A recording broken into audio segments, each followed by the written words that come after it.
So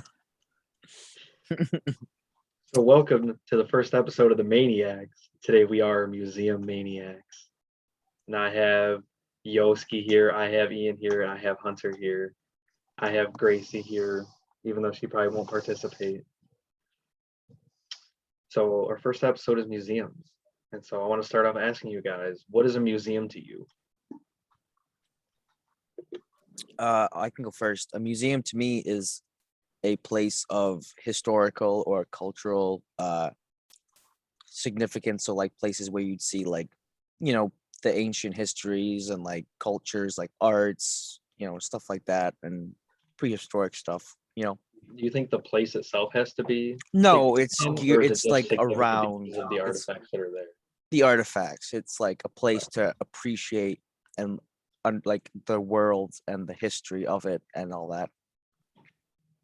Yoski, what you think? Yeah, I mean, I agree with Ian.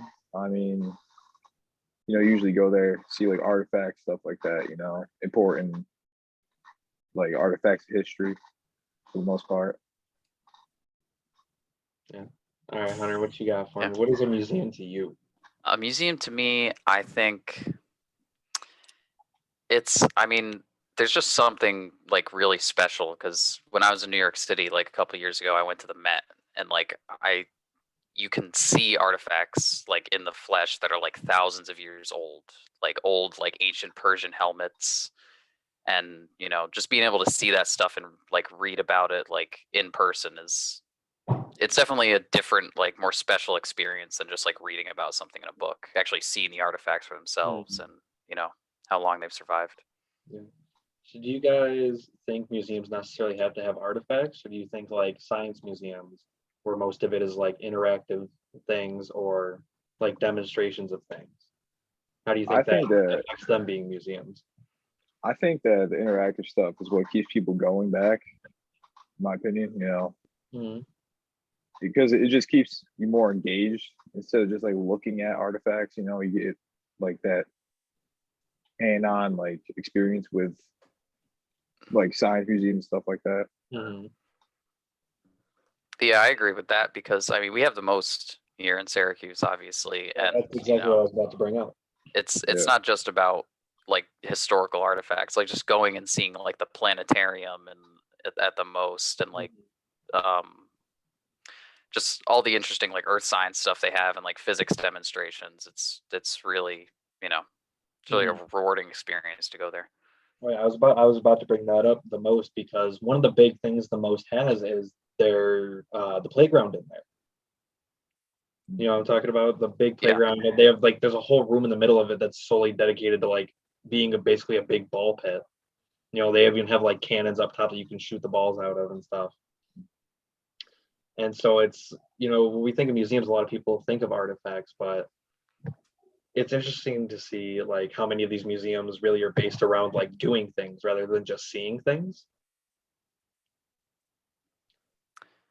Yeah, with regards to that, like the playground at the most, it's like, it's also like a way to like get like younger kids involved and like maybe like interested, like especially in science, like at the most, like, you have that, but you also have all the cool stuff you can see there and like other stuff you can interact with as well. Yeah. Yeah, like a museum doesn't have to have like artifacts. I just think it should be a place where there's like knowledge, where you can learn something new and interesting that you might not have known before. And having that kind of interactive element could be more beneficial to that instead of looking at dusty old artifacts, stuff like that. I think it's really it seems just like a big case of like come, get your kids to come for the playground and stay for the science and the technology. Yeah. Yeah, for sure. Could be a glorified like babysitting thing for the most, the ball pit could be just to get the kids away from the parents so they can actually enjoy the rest of the stuff. Just sit outside the playground for 30 minutes and relax. Yeah. So have you guys been to the most? Yeah. Yeah. Years ago. I honestly don't remember much. Yeah, it's been a about long it. time, but Yeah. I've been there a couple times. Over a decade ago, and I don't really remember that much Yeah, about I it. was gonna say 'cause I haven't been there in probably close to a decade at this point. That feels weird saying that, like we're only 2 decades Makes you old. feel old, huh? Yeah, really. Yeah, for sure. But like I remember going there and like we go for the the playground and the ball stuff and it's like fun, but then like we start walking around and I was like, wait a second, like I don't remember all this other stuff. It's like it really was like come back for the playground, and I realized there's like I think they had a bunch of the it was either shuttle stuff or it was like air like flight simulator stuff or something to do with like Yeah, They I did remember have that. had Yeah, flight simulator stuff there. yeah That they was had really there was cool. like some partnership with like the Air Force or the Air Force or something. But along with that, there's the Strong Museum in Rochester, which is I did a paper on for my museum's class, and it's interesting to see their whole thing is like games and playing, but it's really like a surprising amount of it's dedicated to like the history of like the toys and the games. It's not like you just go there and you get to do this. Like it's more of like an actual museum, where you see artifacts. So Yeah, I mean, part of all this interactive stuff is that you learn about the stuff as you're yeah, taking part in whatever they're going for. yeah. But so Hunter, you said that when you went to the Met, it's interesting to see all the artifacts and stuff.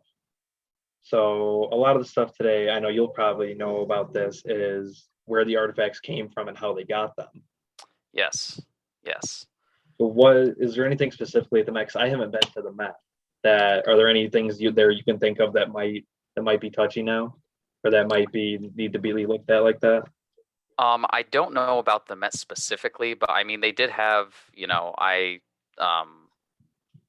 I know more about specifically with like British museums, but I know there were a lot of ancient Chinese artifacts that were there, and I mean, some of them may have been willingly given, but I'm guessing many of them weren't. Right. Many of them were acquired during colonization. And that's actually really interesting because that actually has played a part in like international relations between countries, because there was an agreement between, it was actually just earlier this year, there was an agreement between China and Great Britain that they would return like 68 stolen artifacts from like the Qing dynasty era in China that were taken um, during colonization. So I think it's interesting too that that's going to put a bigger spotlight and emphasis on the artifacts from Asia. Because I feel like with a lot of thinking about artifacts, especially here in the U.S., we think of like stuff to do with Native Americans, or with like Europe, we think a lot about like Africa and South America with Spain. And so I think it's interesting that because when we think of colonization, we don't really think of Asia as much. But then you got to think of how much of Asia was under European rule, especially with all of India under British rule. And it's now the most it's a huge country, like the second most populous in the world right now. And so it's, you think about they controlled that and everything east of that. And what's it? Is it Burma now? Burma and Myanmar? I know one of them. I think you mean the ones that are like to the right of India on the map, Yeah, those yeah, smaller ones. yeah. Still going east. I think. Yeah, I feel like I'm gonna get these countries wrong, and I'm gonna feel bad about Southeast Asia is complicated. Yeah. it. It's gonna be complicated. But yeah, we forget about all the stuff like with China, because here all we really learned about is like, oh, spheres of influence. They were there. Boxer Rebellion was bad. They tried to kick us out. Not to mention the Opium Wars too. Oh yeah, Both yeah. of them, yeah. That was kind of messed up. Yeah, kind of. Yeah. yeah, kind of. No, very messed up. But yeah, I think that's interesting because when we were at the Natural History Museum in New York City, they have a whole section that's all like an Asian wing, and it's all Chinese art. There's a whole bunch of Chinese artifacts, and so you walk through and you kind of think it's like, oh well, this is a huge museum. You wouldn't think they'd have anything like that, but you walk through and you're like, there's all this stuff. Like, who knows? Yeah, how much of this was like acquired by like sketchy means, Yeah, I mean, that's also a major problem with like Native American artifacts, especially from like Central America. Like, talk about like the crystal skulls and like Mayan artifacts, things like that. Like, that's a huge problem, because a lot of these cultures and civilizations were wiped out, and all of their artifacts kind of just scattered around the globe. Mhm. Yeah. Another thing to consider is like, when does it become not grave robbing but archaeology? Like the Egyptian tombs, the pyramids. Like, I don't think if any one of us would want to be dug up 3,000 years later and put on display in a glass case. It's like, should we, as like, just with like, as like morally like not open like places that we know are tombs, and loot and like take things to put in like displays, Right. I remember excuse me. fairly recently there was a lot of controversy about some, I think they were Canadian researchers, like in the north of Canada where the Inuit tribes are, and they Mhm. actually found like a burial site and were like digging it up, and it's like, people Mhm. still live here and like Right.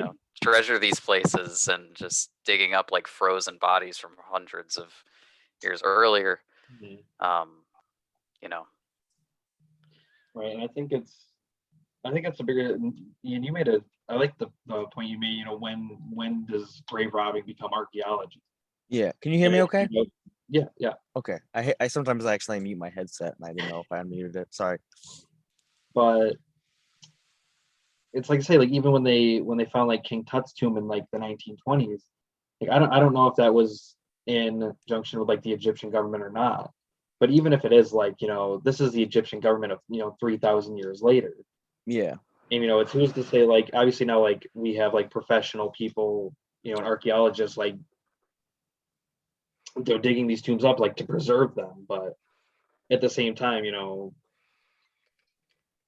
what Yeah. where do we get the grounds to do that, rather than just leaving it alone? Who are we 3,000 years later to dig Yeah. up these tombs? It's like, If you want to preserve it, you might as well just leave it right. And buried. don't get me wrong, I love all the Egyptology stuff. It's all super interesting, but there's still the point of, when does grave robbing become archaeology? Is it just, because we want to preserve these things, does that make it okay now?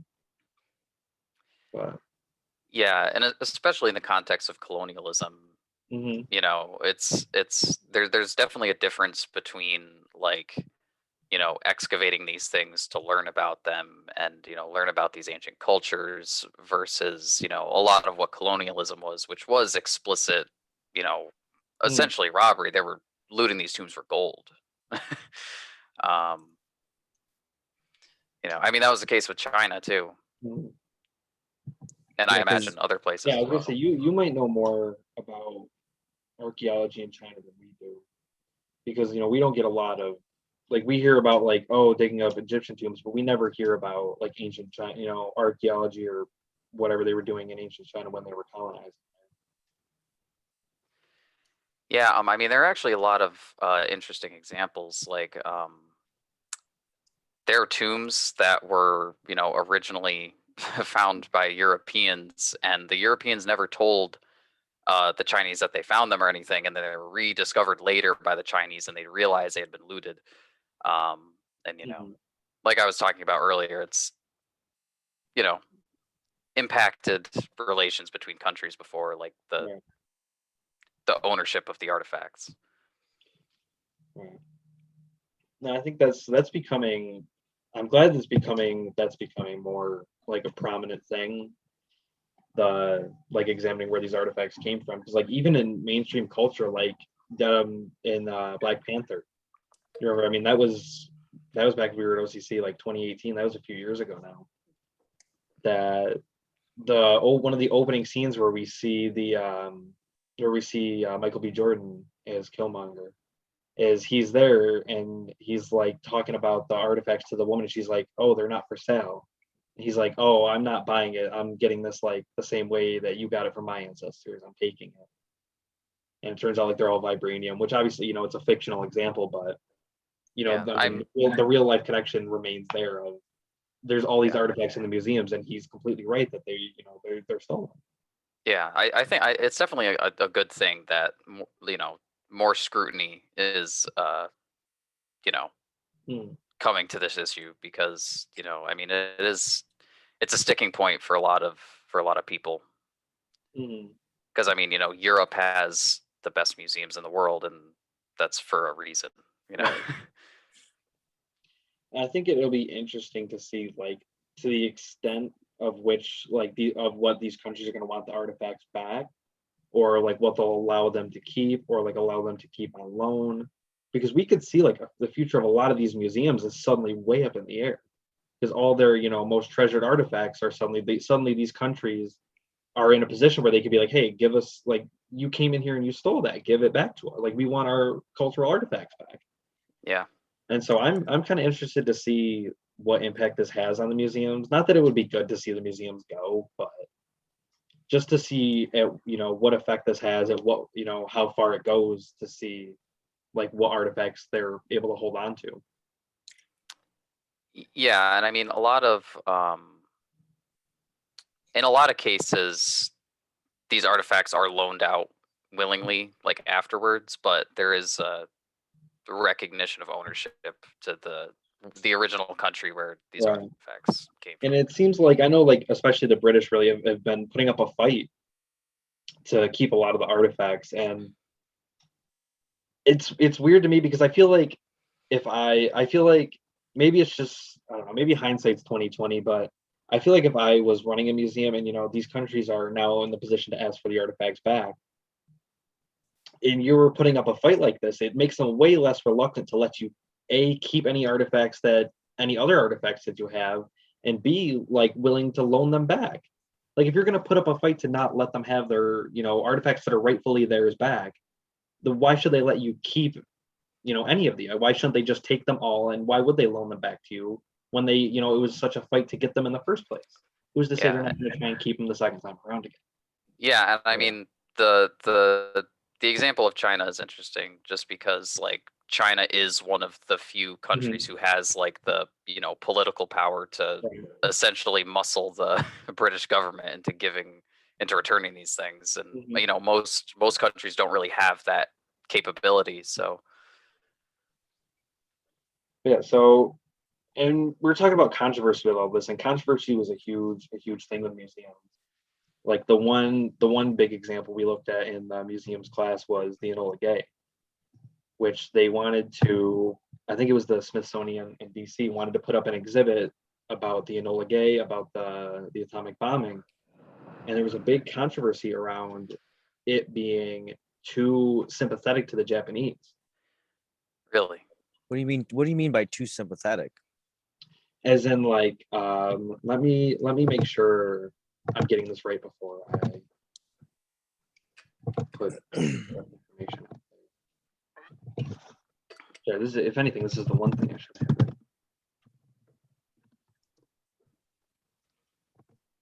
Like, was it like negatively like presenting like the Americans at the time for atomic bombing So Japan or it something like was, that? yeah. So it was at the Smithsonian in DC in 1995, and it was to commemorate the 50th anniversary of the atomic bombing. They wanted to put the fuselage on display, and I want to say, I don't think it was to do with the fact that they dropped the bomb itself, because I know that's its own its own controversy Yeah. now.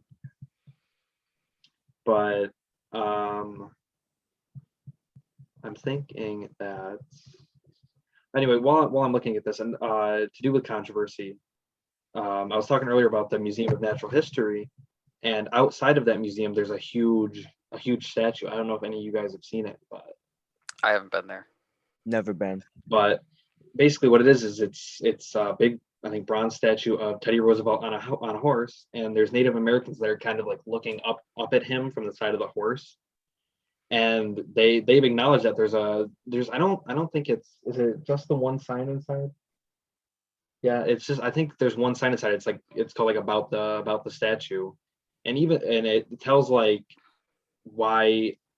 I think they're removing the statue. I don't remember exactly now. I wish I'd taken a picture of the sign, but that they're going to remove the statue, and that I think they're going to put it somewhere else in the city. I don't remember 100%, but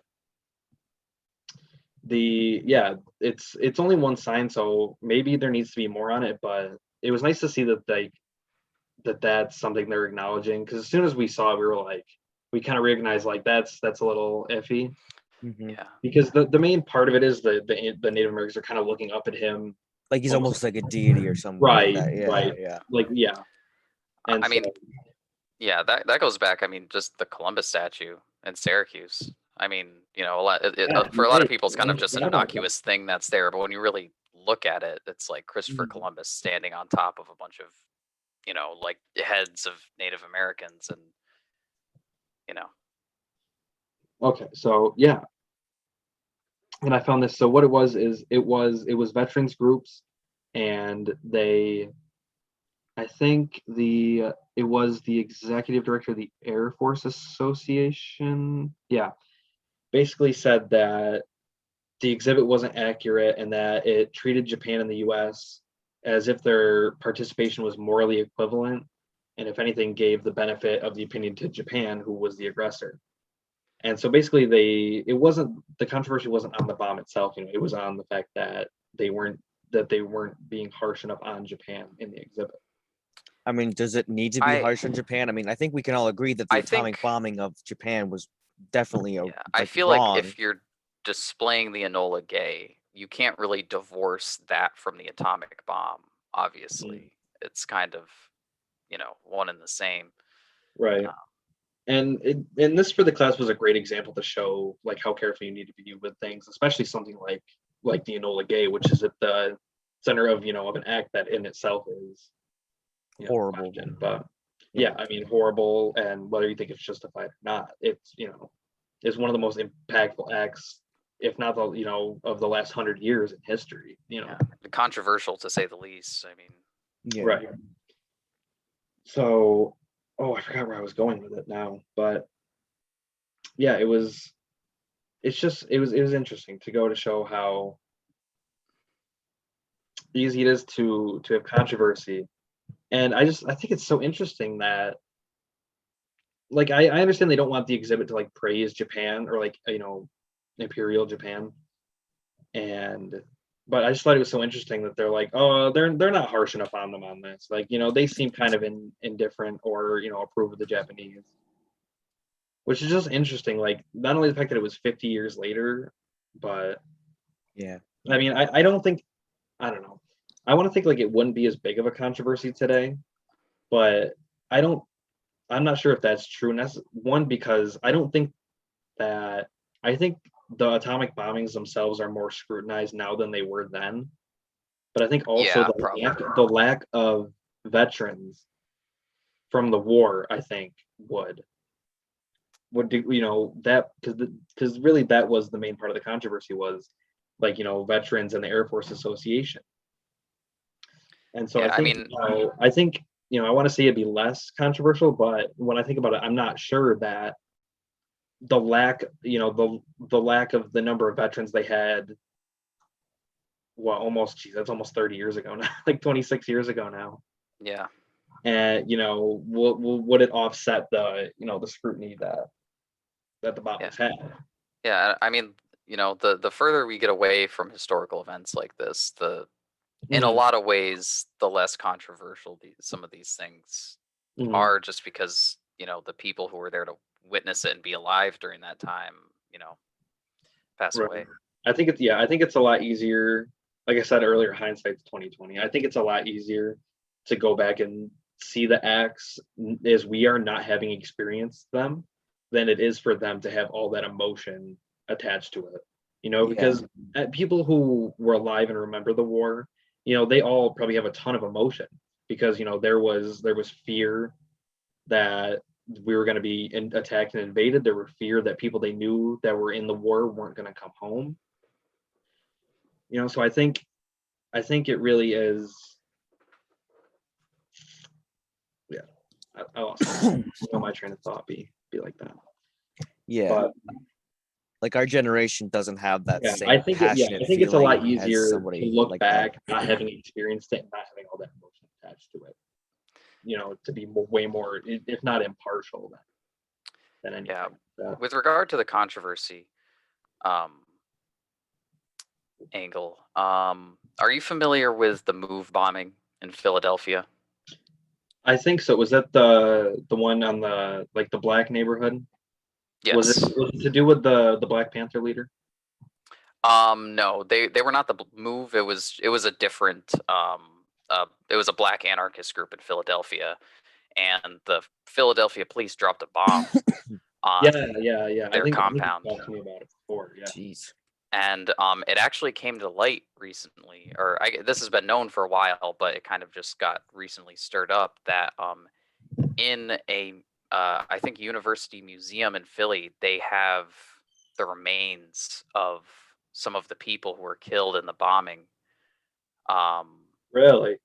And they were being used as I mean, museum pieces, and I mean that was not that long ago. You know what I'm Right. saying? And I mean, there are family members of these people who are still alive who object to it, but I mean, these universities still hold on to that stuff, Yeah, which is I kind guess of insane to think about. I guess that really shows like how much weight you really need to even to try and get things taken out of museums.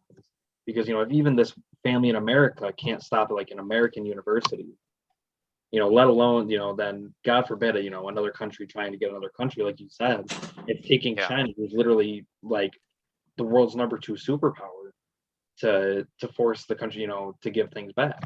Yeah, and they're only just getting some of their artifacts back. Right. And it's like I know there's been some things with a lot of African countries trying to get stuff back.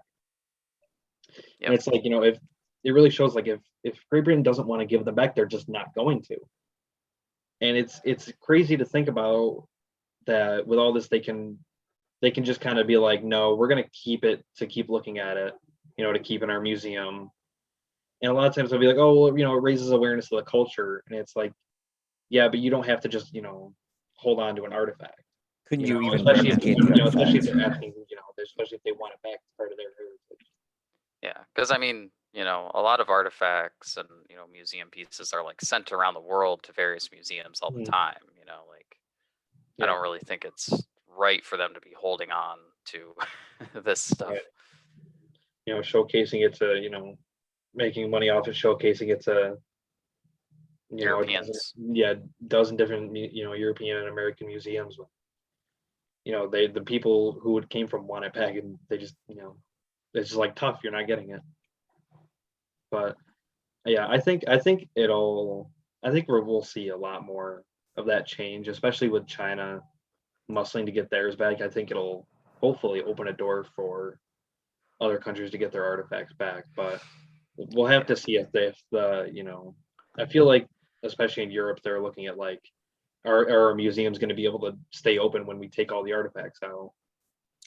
Yeah. Yeah. Well, they Like, could even try and replicate the artifacts, like make That's replicas what of I them was saying. too. Like, There are options. They don't have to hold the right? Like, original obviously, it wouldn't artifacts. be the same as seeing the object itself, but like, Mhm. who is to say you give back the original and you put a copy there and you don't tell? Yeah. Regardless, hey, there's easier solutions. But regarding all that, I have one thing I do want to do with you guys, which is I want you all to come up with an idea for your own museum. I just want you to take a minute and think about like what you would call it, what it would be, some artifacts. Like it doesn't have to be crazy, but this is the kind of thing we had to do for our project in the museums classes. We had to design our own museum, and I want to see some of your guys' ideas. I could do so much. Well, I have an idea because I personally like to play video games. So having a museum dedicated to like showing the technological improvements of like, because like back in the day there was like different tech giants and all that stuff. Like having like almost like a micro game of a museum would be kind of cool. All that retro stuff that could be even considered culturally significant. Like when you think of the 80s, you probably think of like Nintendo, Sega, that kind of stuff. Very interesting. So I don't know if you've been. That's interesting. I don't know if you've been to the Strong Museum yet in Rochester, or if you know about it. But they have a toy Hall of Fame there, and recently they started a video game Hall of Fame. Yeah, that and sounds so awesome. they've inducted a bunch of games. They have like a bunch of the old ones. They have like Halo 3, I think, is in there. the classics, you know, and Yeah, that way you don't have classic. to steal artifacts Right. from some country halfway around the world, you know. So it's interesting to see that, you know, something like that's kind of already started to come to fruition with, you know, right here in Rochester, or well, right here for me, in Rochester. But yeah, so that'd be interesting. Ian, what would you want to show? Like, what would be your staples? What would be your staple exhibits? Well, I'd want to show off like, you know, all the interesting concepts throughout the years. Like there's a lot of stuff that has like hit the wall and hasn't stuck, you know, like Mhm. maybe they're the rejects of that kind of cultural section of our society, like, you know, like the Virtual Boy from Nintendo, you know, that big red goggle thing that was like almost like a proto VR back in the 90s, stuff that like, you know, even today hasn't caught on, you know, that Yeah. weird kind of Especially like lesser known stuff. yeah. 'Cause I mean, I didn't know that was a thing.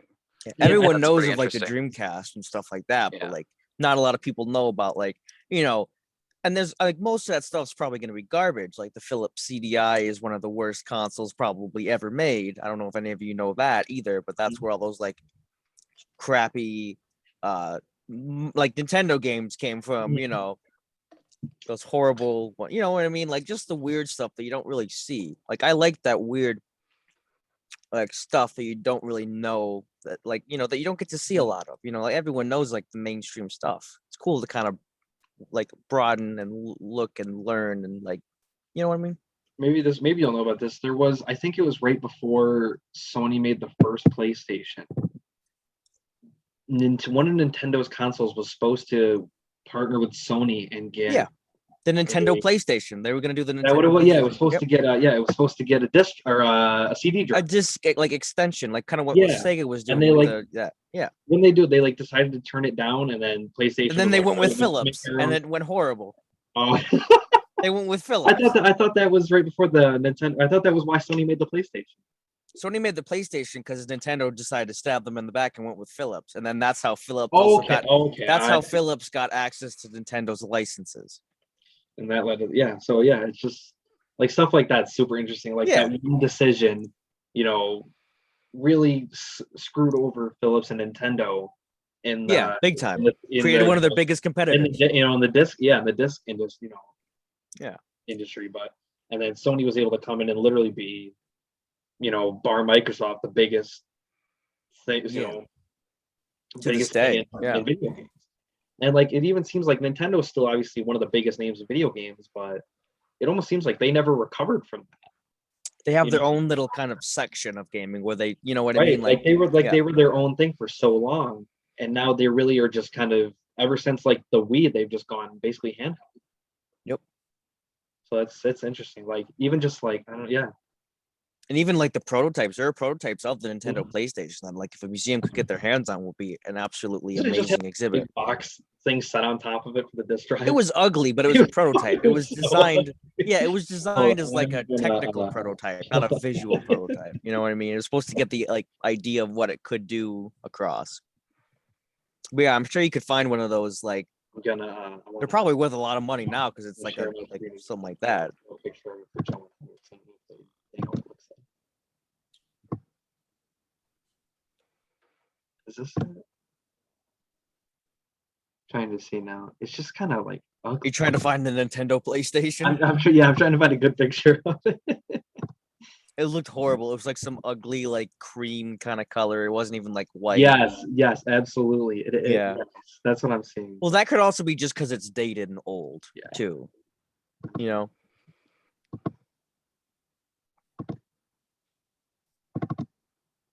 Yes, here we go. Here you guys go. This is the Nintendo. It's so ugly. PlayStation. Yeah, That's the little something. gross cream colored. That's something, yeah. How much is that selling for? It says it would sell for what, 5 something? Oh, I don't know. I didn't Probably know. like 5, like 100,000 or some crazy number like that. Let me see if I can find one. Yeah, look at that article. That seemed like those are worth a lot of money too. Like it's cool. I don't see one right now. All I see is oh, I'm seeing an article from last March where one sold for $360,000 at auction. Jeez, a prototype. So yeah, Okay. have fun getting that for an artifact. Yeah, and it That doesn't even should have go- any that's games. definitely probably. something that should be in Yeah. a museum That's for cool, sure. yeah. Like that's That's just yeah. Hunter, all right.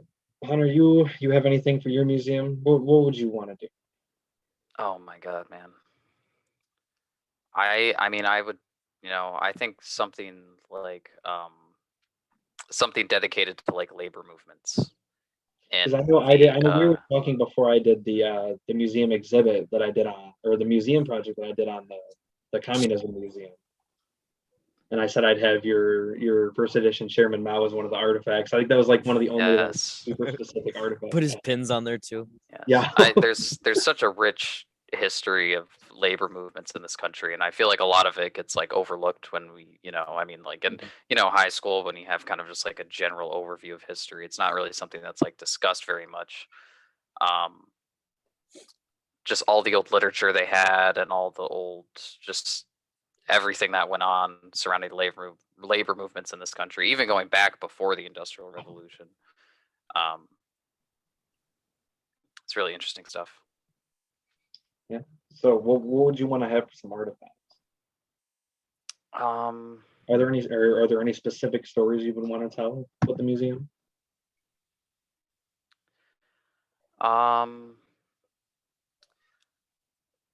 One thing I'd be really interested in is, as far as like specific stories to tell, is about kind of like the militant wildcat strikes that were happening.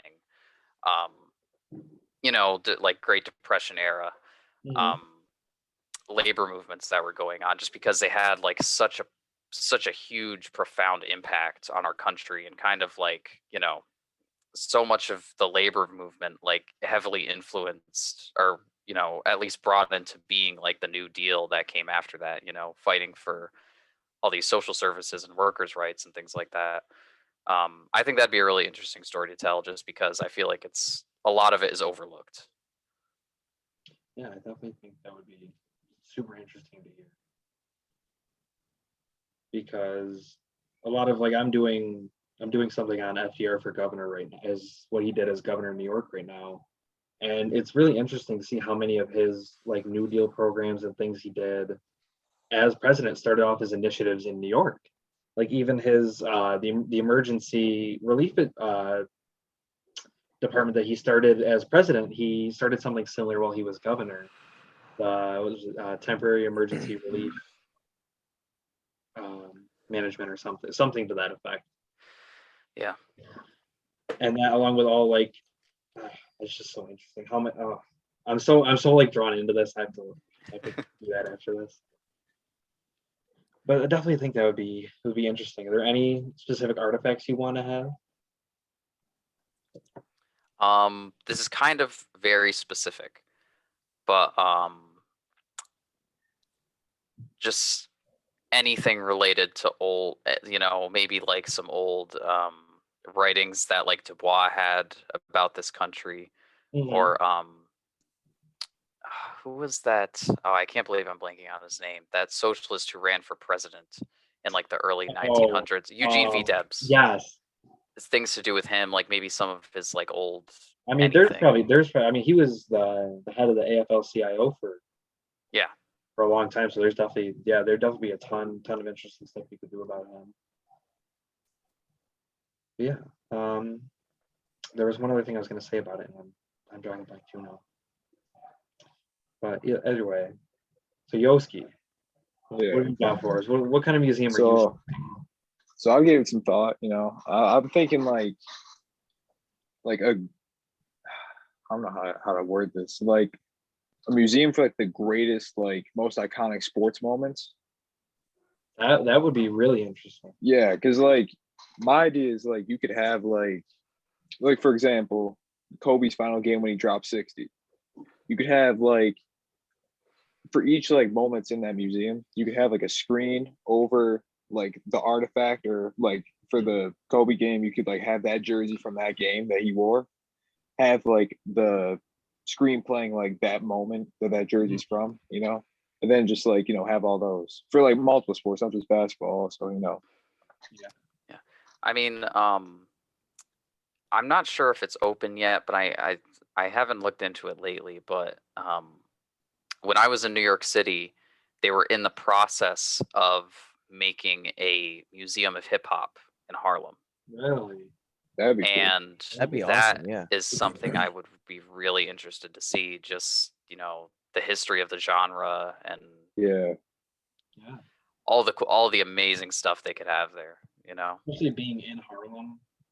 Or not, not- did you say it was in Harlem? Jake, I couldn't Yeah, really hear what you I said think it was there. going to be in Harlem. Yeah, I think it's super interesting to see that that's in Harlem.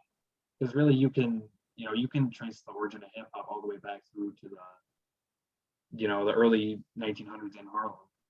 Yeah, With yeah, the- absolutely. Yeah, I think that would be interesting. So I- two of the things that brings up, one thing is, this kind of relates to what we were talking about with the artifacts earlier, is collections policies.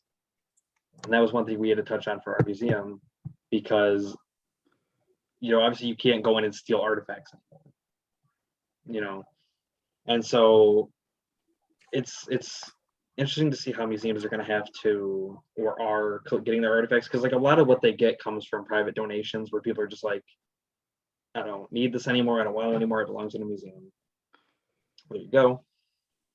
And so it's interesting to see the difference now with stealing into that, and even in other fields like archaeology and biology, because there's like, it was Schliemann, I think. I don't know if you guys have ever heard that name, but he was an archaeologist, and one of his things is he used dynamite to excavate sites.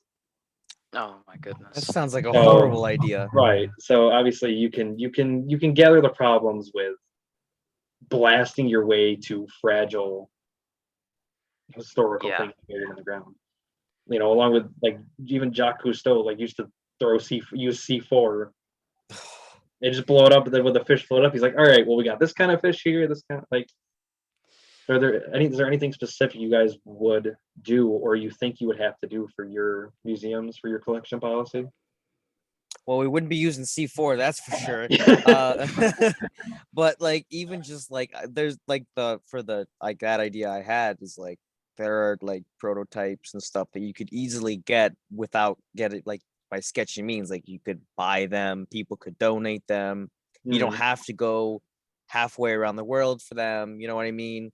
Mhm. And because like you said, like that one sold for 300,000. Like it's not like they're cheap, especially the really old ones. Like if you want to get into like that really old parts where there was just like Tetris and Pong, that stuff is like relics. So relics from a different time, a time before us that we don't really know about that kind of stuff. But back in the day, that was like top of the line stuff. And I'm sure that there's a few of them floating around somewhere. It's just a matter of having the funds and the kind of knowledge of where to get them and like searching for it kind of thing. So, Hunter, I don't think yours would be as difficult to get the artifacts, especially with writings, because it's so easy to get copies of the writings, Yeah. unless you want to get them, get first editions. But First edition is the best to have. obviously, yeah, you want to show like this is the book. That book right over there. I'm looking at it. I mean, I'm sure you have some books you can put in your own museum. He's got plenty of books. I have a decent amount of pretty rare books. Yeah.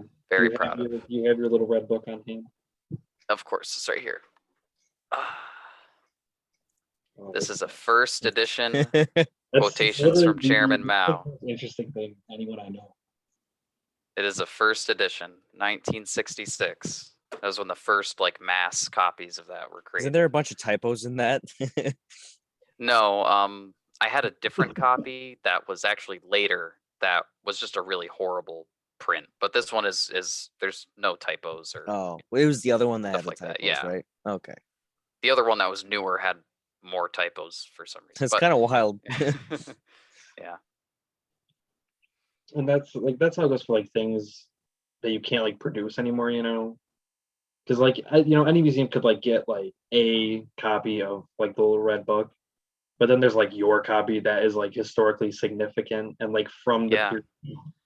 See, the thing that when I think, I was just like, this came from China over to America at some point. Mhm. I was Right. like, who had this before me? You know what I'm saying? Like, who Right. was the person who like got this first edition copy printed in Beijing in 1966? Like, It has the old name for Beijing in it, right? Does it still call huh? it Peking? Does it still Yeah, call it it's Peking in that still book? called Peking in this book. Mhm. I love that. Beijing is called Peking in that book. It used to be called Peking. Really? Mhm. Yep. I didn't know Well, that. that was like the more like English friendly Yeah. like pronunciation of it, but they changed it to Beijing later. But yeah. Interesting. So yeah, going along with like things that you can't produce anymore, Yoski, for your museum is like jerseys, especially of Kobe. Yeah.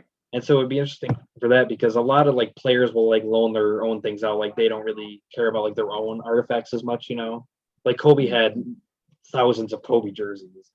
Yeah. I'm sure he didn't care about putting one, but you think it'd be harder now getting Kobe artifacts from his family, especially like with them ending the partnership with Nike. So it's not like that, Nike's going to be producing more Kobe jerseys or shoes or all the other, Kobe things. Yeah, I mean, it'd definitely be hard, even like if, Kobe hadn't passed, it's still going to be like hard to get Mm-hmm. that specific artifact from that specific game, especially Yeah, if it was because years ago. there's only one, there's only one. Exactly, there's only Exactly. one. Yeah. And like, they could do anything with it after the game, It may not matter to them, but it'll matter to a lot more people than just, Yeah, they could just throw it out for Like things like you see like a lot of players like well after they like have big games they'll like give their shoes off. Yeah. Like those are gone. Those shoes are gone. Exactly. Yeah. Yeah. I mean, it'd definitely be tough. Tough to find everything, Yeah. Well, I think that'd be interesting. Do you have any other moments in mind besides Kobe's last game? Yeah, I mean, you could always do like Michael Jordan's double nickel game where he dropped 55 wearing the number 45 jersey. Yeah. I mean, you could have like LeBron 2016 NBA Finals, the block, Block Kyrie jersey. shot, all that. I mean, I know mainly a lot about, basketball moments, but, there's also like football moments, all that stuff too, It'd just be cool to have it all in one place, Yeah. One thing that I think you guys would find cool with regard to like unique things was it's a Black History Museum in LA. They have a this is from like the Black Panther era. They have the like membership card of Tupac Really? Really? in the That's Young Black super Panther cool. Party, like his little like sign up thing. They Mhm. have that in the museum, and like that's crazy. You know what I'm saying? Like, Well, Yeah, that's really cool. yeah, So another thing to go along with that with museums is obviously to open a museum, build a museum, you need money. To keep museum open, you need money. And to get money as a museum, you need people to come to your museum. yes, So I think for Yoski's museum, I don't think it would be harder because sports is such a big thing, especially in this country. And like Yeah, I mean, highlights moments are huge. And so even with like the attendance to like the baseball hall of like the baseball and football hall of fames, I don't think it would be hard for you getting people into your museum, especially because you're the marketing major. So I want to know for Ian and Hunter, how would you market your museums and to who? And then maybe Yoski, how would you market their museums since you're the marketer?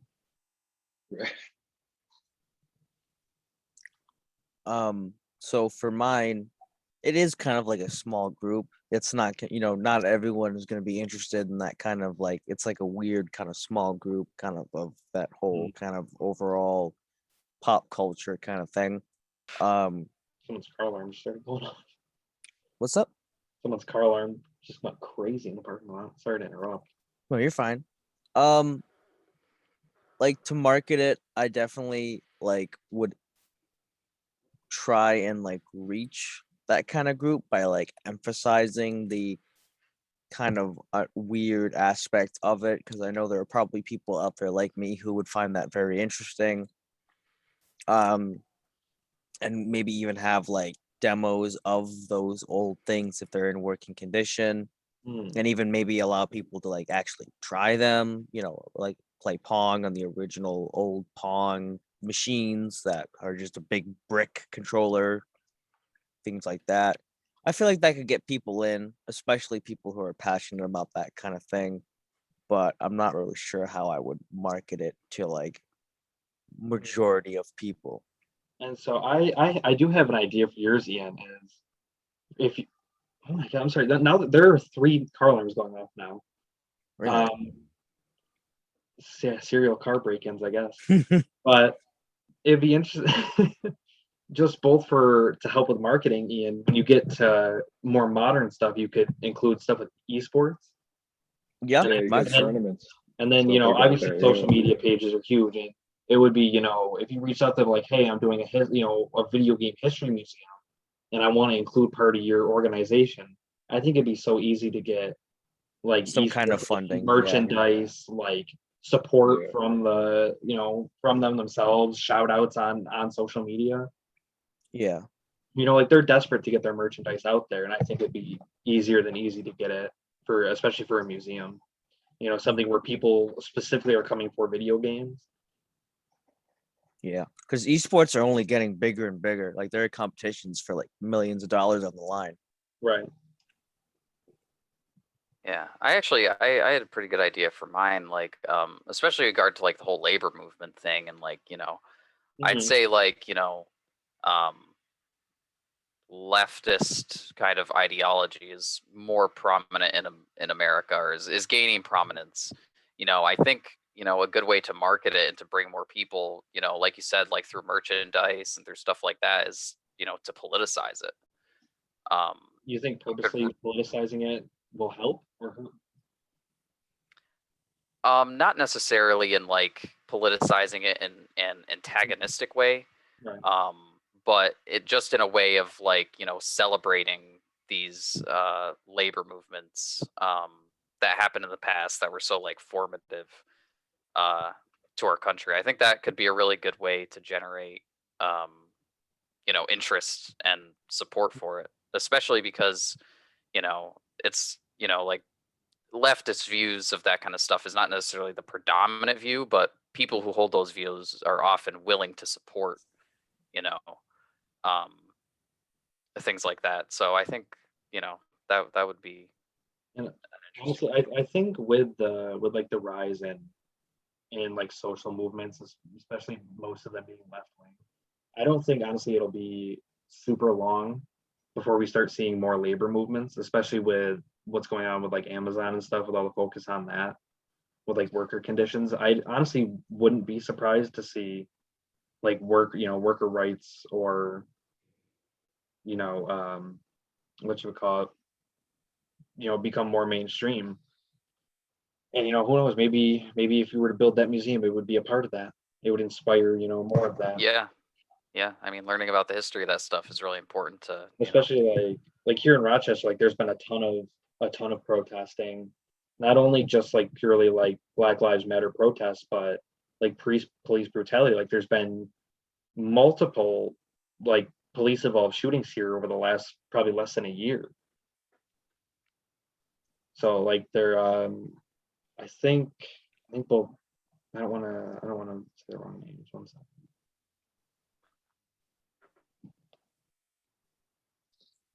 Okay, yeah, I did almost say it. I did almost say the wrong name. That would.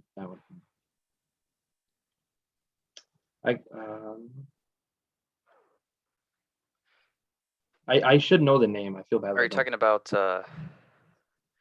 Daniel Daniel Prude? Prude? Yes, thank you. I couldn't remember the name for some reason. But even stuff for like Daniel Prude. So yeah, I think that would really help bring attention to the museum, and vice versa, the museum bringing more attention to that. Yeah, I mean, it could kind of be a symbiotic thing, I mean, the museum could explicitly be there to raise awareness about these types of things. Right. Well, Yoshi, you have any final tips for them to market their museums? I mean, I thought both of them had pretty good ideas. Ian had the idea of having a hands-on thing. That's a key people like wanting to come back and revisit. If Man, it's the only place Henderson- you can play those games, then Yeah, know. exactly. Yeah. Yeah. So people are I mean, definitely honestly, coming there out. you go. That's and you were talking about money. That's a money making thing in itself. You know, open your own retro arcade right in the museum. You know, Yeah. where Yeah. people Yeah, that'd be a can great play the idea. Yeah. game.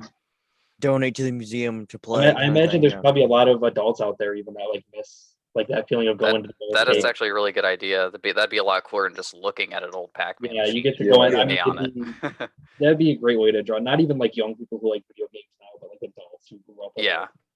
Like to be able Like, to go back into like the arcade that they like remember, just have all that nostalgia with the same games. Yeah. Yeah. Yeah, I think that'd be awesome. We'll have to see. I hope that Sure. we'll have to see. Maybe we'll see. Maybe we'll see the Strong Museum do something like that because That would be awesome. I know they're still expanding that video game Hall of Fame. So That'd be cool. Yeah. Should they put like Halo 3 in there? they did. Yeah. Did they put Mass Effect? Mass Effect. Yeah, they may have. I'm not. They might have. Mass Effect 2. One of the best games ever, my opinion, at least. But I won't ruin your assignment with my, Please, my this is our opinions. podcast. Oh, my bad. I won't ruin your podcast with my opinions. Ian, that is exactly what this is for. Well, you know what? On Mass Effect, Yeah. it's not related to museums, obviously. Gotta But, stay on topic. so yeah, the Strong Museum has the Video Game Hall of Fame. In 2020, the 2020 inductees: Centipede, King's Quest, Bejeweled, and Minecraft.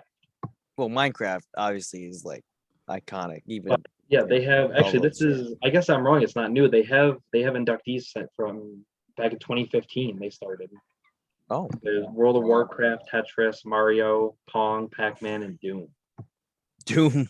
Since then, honestly, there's a list like all the big Everything games you'd in there. expect. Yeah. Halo. It's not Halo 3. It's Halo Combat Evolved. That's in there. Oh, so it's Halo 1. Yeah. Yeah. But yeah, Final Fantasy's in there. John Madden Football, Tomb Raider, Mortal Kombat, like Mario Kart, Solitaire, GTA 3, Sonic, Zelda. It's The interesting. Solitaire? Like the Solitaire. Microsoft Solitaire? Microsoft Solitaire. Yep. The Yep. Oh, yeah. biggest thing, the biggest waste of time in the office. The biggest source of time theft. Yeah. All right. Well, I think that's a solid spot to wrap up the podcast. I thank you all for participating in our very in-depth discussion on museums. I hope you all No feel more in problem. touch with the museum side of yourselves. Yeah. I haven't been to a museum in too long, man. It's been too long. It's been way too long. I don't it's been a have little fun. while. Hey, maybe we'll take a boys trip to a museum soon. Yeah. Absolutely. That would be fun. I'd be 100% down for that.